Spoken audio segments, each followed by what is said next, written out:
मुख्यमंत्री अशोक गहलोत को राजनीति का जादूगर यूं ही नहीं कहा जाता है।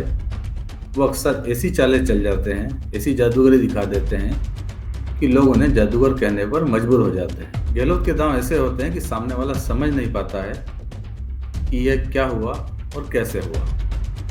कुछ ऐसी जादूगरी दिखाई है मुख्यमंत्री अशोक गहलोत ने उदयपुर वाटी सीट पर, जहां से उन्होंने बसपा के प्रत्याशी को चुनाव नहीं लड़ने के लिए तैयार कर लिया और मतदान से 8 दिन पहले बसपा के प्रत्याशी ने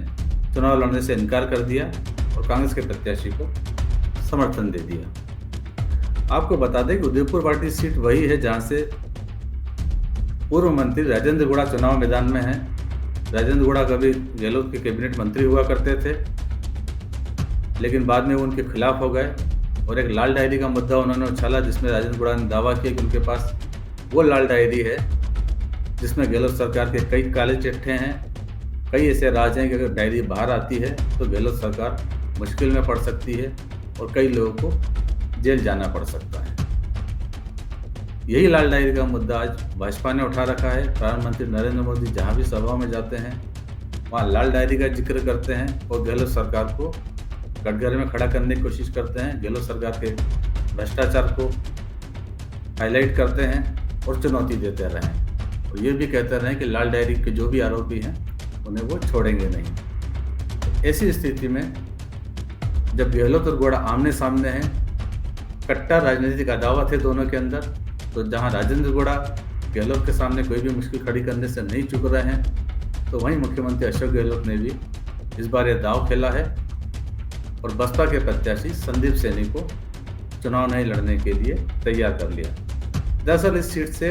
कांग्रेस के प्रत्याशी भगवान आराम सैनी हैं और बसपा के प्रत्याशी संदीप सैनी हैं। दोनों माली समुदाय से आते हैं और मुख्यमंत्री अशोक गहलोत भी इसी समुदाय से आते हैं। तो जब बसपा प्रत्याशी और कांग्रेस प्रत्याशी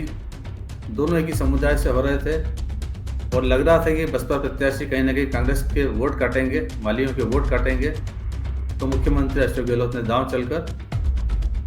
और संदीप सैनी को इस बात के लिए तैयार कर लिया कि वो चुनाव मैदान से पीछे हट जाएं और कांग्रेस प्रत्याशी का समर्थन कर दें। आज माननीय मुख्यमंत्री जी के आदेश अनुसार उदयपुर वाटी विधानसभा क्षेत्र के 36 कौम मैं बहुजन समाज पार्टी का प्रत्याशी संदीप सैनी अपने सभी समर्थकों के साथ माननीय मुख्यमंत्री जी के आदेश के अनुरूप हम सब लोग कांग्रेस को समर्थन करते हैं और चौथी बार माननीय मुख्यमंत्री जी को राजस्थान का मुख्यमंत्री बनाएंगे और उदयपुर वाटी को जीत के आएंगे। इससे अब कांग्रेस को उम्मीद है कि माली वोटों का बंटवारा नहीं होगा और वोट एक मुश्त कांग्रेस प्रत्याशी के पक्ष में पड़ेंगे। वैसे मुख्यमंत्री अशोक गहलोत जो हमेशा अपनी जाति का जिक्र नहीं करते, लेकिन उदयपुर वाटी के अंदर उन्होंने अपने जाति का दांव भी खेला। वहाँ पर उन्होंने एक सभा में यह भी कहा कि उन्हें माली होने पर गर्व है और माली की तरह वो पूरे राजस्थान को सजा संवार रहे हैं। गहलोत इससे पहले भी जयपुर की हवा महल सीट पर भी ये जादूगरी दिखा चुके हैं, जहाँ पर उन्होंने आप पार्टी के प्रत्याशी पप्पू कुरैशी को चुनाव नहीं लड़ने और कांग्रेस प्रत्याशी का समर्थन देने के लिए तैयार कर लिया था।